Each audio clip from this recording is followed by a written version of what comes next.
അത് കൃത്യമായി ഏതെങ്കിലും ഒരു പ്രത്യേക കാര്യത്തിൻ്റെ പേരിൽ മാത്രം അത് വളരെ പെട്ടെന്ന് പറഞ്ഞു തീർക്കാൻ പറ്റുന്നതല്ല. നിരവധി കാരണങ്ങളുണ്ട്. ജനങ്ങൾ കൃത്യമായി വിധി എഴുതുന്നു. ഓരോ തവണയും തെരഞ്ഞെടുപ്പിൽ അവർ കൃത്യമായി വിധി എഴുതുന്നു.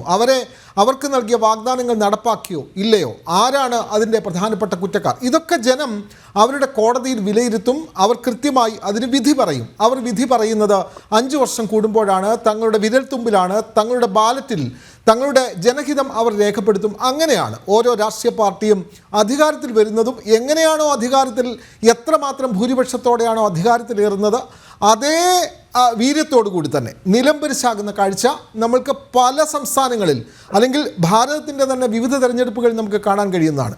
BJP പ്രതിനിധി അഡ്വക്കേറ്റ് എസ് ജയസൂര്യൻ നിരവധി വാഗ്ദാനങ്ങൾ നൽകിയാണ്.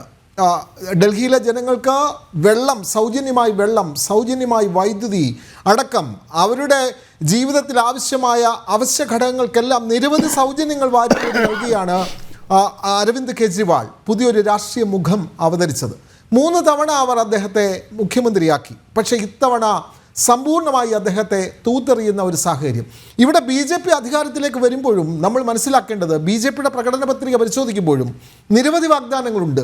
അതിൽ കറണ്ട്, വൈദ്യുതിയുടെ സൗജന്യമുണ്ട്. അതേപോലെ തന്നെ അവിടുത്തെ വീട്ടമ്മമാർക്ക് 2500 രൂപ വീതം മാസം നൽകുന്ന ഒരു പദ്ധതിയുണ്ട്. അത്തരത്തിൽ നിരവധി പദ്ധതികൾ, സൗജന്യങ്ങൾ ഒക്കെ പ്രഖ്യാപിച്ചാണ് അധികാരത്തിലേറുന്നത്. പക്ഷേ അധികാരത്തിൽ വന്നു കഴിഞ്ഞാൽ ഇതെങ്ങനെ നടപ്പാകുമെന്നുള്ളത് വലിയ വെല്ലുവിളി തന്നെയാണ്. അതിന് മധ്യവർഗത്തിൻ്റെ ടാക്സ് കൂടുതൽ പിരിക്കേണ്ടതുണ്ട്. കൂടുതൽ പണമുള്ളവരിൽ നിന്നും കൂടുതൽ നികുതി അല്ലെങ്കിൽ അവരുടെ മറ്റു തരത്തിൽ അവരിൽ നിന്നും പണം പിടിക്കേണ്ടതുണ്ട്. ഇതൊക്കെ ഇങ്ങനെ പിടിക്കുമ്പോൾ അവരുടെ വോട്ട് നഷ്ടപ്പെടുന്ന സാഹചര്യം. ഇതൊക്കെ രാഷ്ട്രീയ തന്ത്രമാണ്. ചില സൗജന്യങ്ങളൊക്കെ കൊടുത്തു തന്നെയാണ് അധികാരത്തിൽ വരുന്നതും. ഇത്തവണ BJP അധികാരം നേടുന്നത് അരവിന്ദ് കെജ്രിവാളിൻ്റെ വാഗ്ദാനങ്ങൾ നടപ്പായില്ല എന്ന് പറഞ്ഞതിനൊപ്പം ചില സൗജന്യങ്ങൾ കൂടി പ്രഖ്യാപിച്ചതും BJPക്ക് ഗുണമായിട്ടില്ലേ അഡ്വക്കേറ്റ് എസ് ജയസൂര്യൻ? അങ്ങനെ പൂർണ്ണമായി നമുക്ക് പറഞ്ഞുകൂടാ. കാരണം സൗജന്യങ്ങളുടെ മാത്രം തണലിലല്ല ജനങ്ങൾ ഈ തീരുമാനമെടുത്തത്. സൗജന്യങ്ങൾ ലഭിച്ചു എന്നുള്ളതിനേക്കാൾ ഉപരി എന്തിനാണ് ഈ സൗജന്യങ്ങൾ?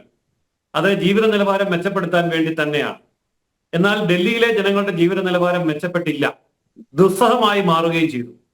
സൗജന്യമായി വൈദ്യുതി കിട്ടിയെന്ന് പറയുമ്പോൾ 200 യൂണിറ്റ് വരെ ഉള്ളവർക്കാണ് സൗജന്യമായി വൈദ്യുതി കിട്ടിയത്. അതിനു മുകളിലേക്ക് ബിസിനസ്സുകാരും വ്യവസായികളും ചെറുകിട സംരംഭകരും ഉപയോഗിച്ചിരുന്ന വൈദ്യുതിക്ക് ചാർജ് വർദ്ധിപ്പിച്ചു. അങ്ങനെ അവരിൽ നിന്നും ചാർജ് വർദ്ധിപ്പിച്ച് അധികമായി കിട്ടിയ പണം ചെറുകിടക്കാർക്ക്, പാവങ്ങൾക്ക് സൗജന്യമായി കൊടുക്കുന്നതിൽ എന്താ തെറ്റ് എന്ന് ചോദിച്ചാൽ എല്ലാവർക്കും തോന്നും ശരിയല്ലേ, അതിലെന്താ തെറ്റൊന്നുമില്ലല്ലോ എന്ന് തോന്നും. പക്ഷെ ഡൽഹിയിൽ സംഭവിച്ചത് എന്താണ്? ഈ പാവപ്പെട്ട ജനങ്ങൾ, അവർക്ക് സൗജന്യ വൈദ്യുതി കിട്ടിയപ്പോൾ അവർക്ക് തൊഴിൽ കൊടുക്കുന്ന സംരംഭങ്ങൾ അമിതമായ വൈദ്യുതി ചാർജ് മൂലം ഡൽഹിയിൽ നിന്ന് പുറത്തേക്ക് അവരുടെ യൂണിറ്റുകൾ മാറ്റി, ചെറുകിട ഫാക്ടറികൾ മാറ്റി.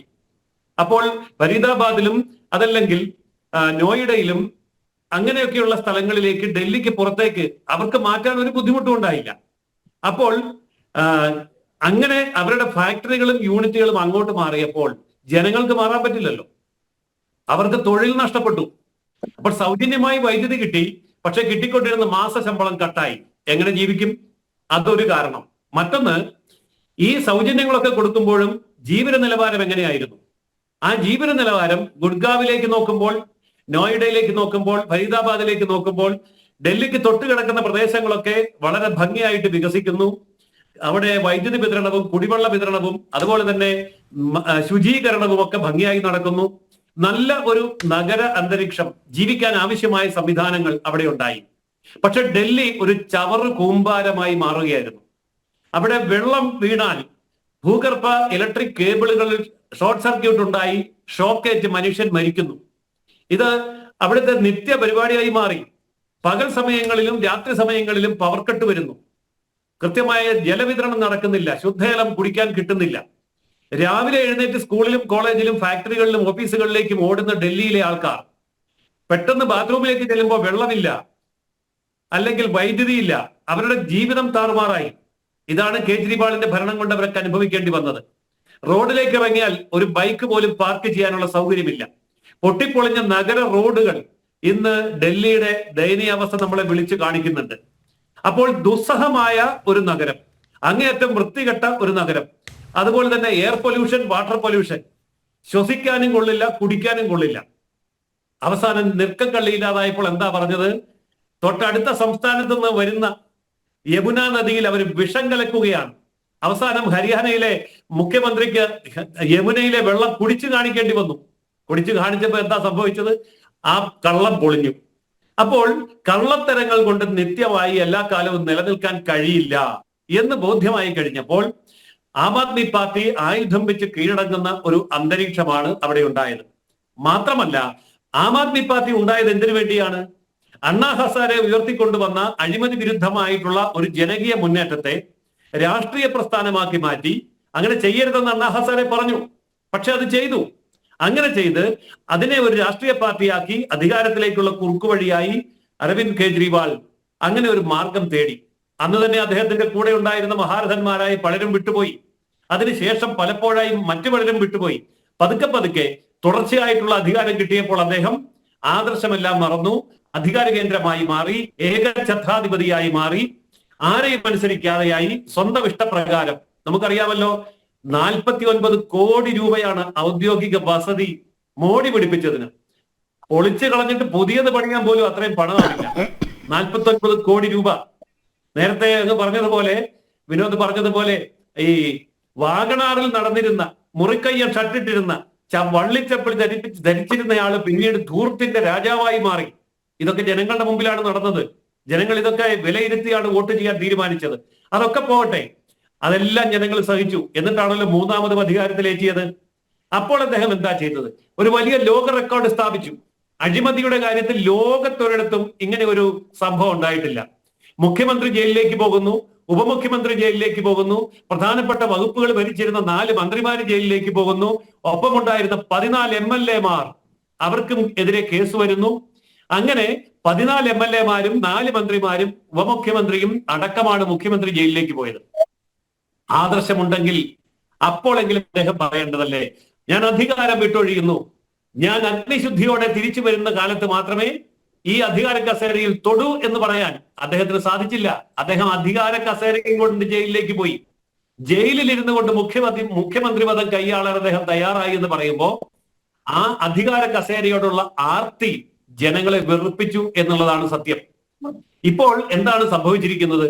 ഈ തരത്തിലുള്ള ഒരു ജനാധിപത്യ വിരുദ്ധമായ, ഭരണഘടനാ വിരുദ്ധമായ, ഈ രാജ്യത്തിന്റെ സംസ്കാരത്തോടോ ധർമ്മത്തോടോ ഉള്ള കൂറുപോട്ടെ, അത് വേണ്ട. പക്ഷേ ഞാനൊരു തെരഞ്ഞെടുക്കപ്പെട്ട മുഖ്യമന്ത്രിയാണ്, ഞാൻ സത്യപ്രതിജ്ഞ ചെയ്ത് അധികാരമേറ്റ വ്യക്തിയാണ്, എനിക്കിവിടുത്തെ ഭരണഘടനയോടും നിയമ സംവിധാനങ്ങളോടും വിധേയത്വമുണ്ട് എങ്കിൽ അദ്ദേഹം മാന്യമായി രാജിവെക്കണ്ടേ? രാജിവെക്കാൻ തയ്യാറായില്ലല്ലോ. അന്നൊക്കെ അതിന് കാരണങ്ങൾ കണ്ടുപിടിക്കുകയാണ് അദ്ദേഹം ചെയ്തത്. ഏതായാലും ഇതൊക്കെ ജനങ്ങളുടെ മനസ്സിലുണ്ടായിരുന്നു, ജനങ്ങൾ തിരിച്ചടിച്ചു എന്നുള്ളതാണ് സത്യം. അപ്പോൾ അഴിമതിയുടെ കാര്യത്തിൽ ലോക റെക്കോർഡിട്ട ഒരു ഭരണാധികാരി ഏത് കാര്യത്തിന്റെ പേരിലാണോ അധികാരത്തിൽ വന്നത്, അഴിമതിയുടെ പേരിൽ അഴിമതിക്കാരെ തുടച്ചു നീക്കാനുള്ള ചൂലെടുത്തുകൊണ്ട് ചൂല് ചിഹ്നമാക്കിക്കൊണ്ടുവന്ന ആ വ്യക്തിയും അദ്ദേഹത്തിന്റെ പ്രസ്ഥാനം എന്ന് പറയാനൊന്നുമില്ല, പാർട്ടിയൊന്നുമില്ല, ഒരു വ്യക്തി മാത്രമേ ഉള്ളൂ. ഒരു ജനകീയ മുന്നേറ്റത്തിന്റെ മുമ്പിൽ കയറി നിന്നു കൊടുത്തു എന്നുള്ളതല്ലാതെ അദ്ദേഹം ഒന്നും ചെയ്തില്ല. പിന്നീട് ചെയ്തതെല്ലാം അങ്ങേയറ്റം ക്രിമിനൽ കുറ്റങ്ങൾ തന്നെയാണ്. എത്രയോ കോടതികളിൽ, എത്രയോ ജഡ്ജിമാരുടെ മുമ്പാകെ, എത്രയോ കേസുകളിൽ അദ്ദേഹം പോയി നിന്നു. ആരെങ്കിലും കുറ്റവിമുക്തനാക്കിയോ? എവിടെയെങ്കിലും FIR റദ്ദ് ചെയ്തോ? ഒന്നും സംഭവിച്ചില്ല. അപ്പോൾ വ്യക്തമായ തെളിവുകൾ ഉണ്ട് എന്നുള്ളത് കൃത്യമാണ്. ആ തെളിവുകളുടെ അടിസ്ഥാനത്തിൽ വിചാരണ നേരിടേണ്ട ഒരു ഗതികേടിലേക്ക് എത്തിയപ്പോഴാണ് മന്ത്രിസഭാംഗങ്ങളും 14 MLA-മാരും അടക്കം ജയിലിലേക്ക് പോകേണ്ട ഗതികേട് ഉണ്ടായത്. അതാണ് ഞാൻ പറഞ്ഞത്, ലോക റെക്കോർഡാണ് അഴിമതിയുടെ പേരിൽ. അതുകൊണ്ട് തന്നെ ജനങ്ങൾ തൂത്തെറിഞ്ഞു. ഇത് ആം ആദ്മി പാർട്ടിയുടെ ഡൽഹിയിലെ മാത്രം ഗതികേടല്ല, പഞ്ചാബിൽ അധികാരം നഷ്ടപ്പെടാൻ പോവുകയാണ്. ആ പാർട്ടി തന്നെ അപ്രസക്തമാകാൻ പോവുകയാണ്. ഇതൊരു പാർട്ടി ആയിരുന്നില്ല, ഇത് കേവലം ഒരു നാടകമായിരുന്നു. ആ നാടകത്തിനാണ് ഇപ്പോൾ തിരശീല വീണിരിക്കുന്നത്. ഇതൊരു നാടകമായിരുന്നു എന്നുള്ള തരത്തിലാണ് BJP അതിനെ വിശേഷിപ്പിക്കുന്നത്.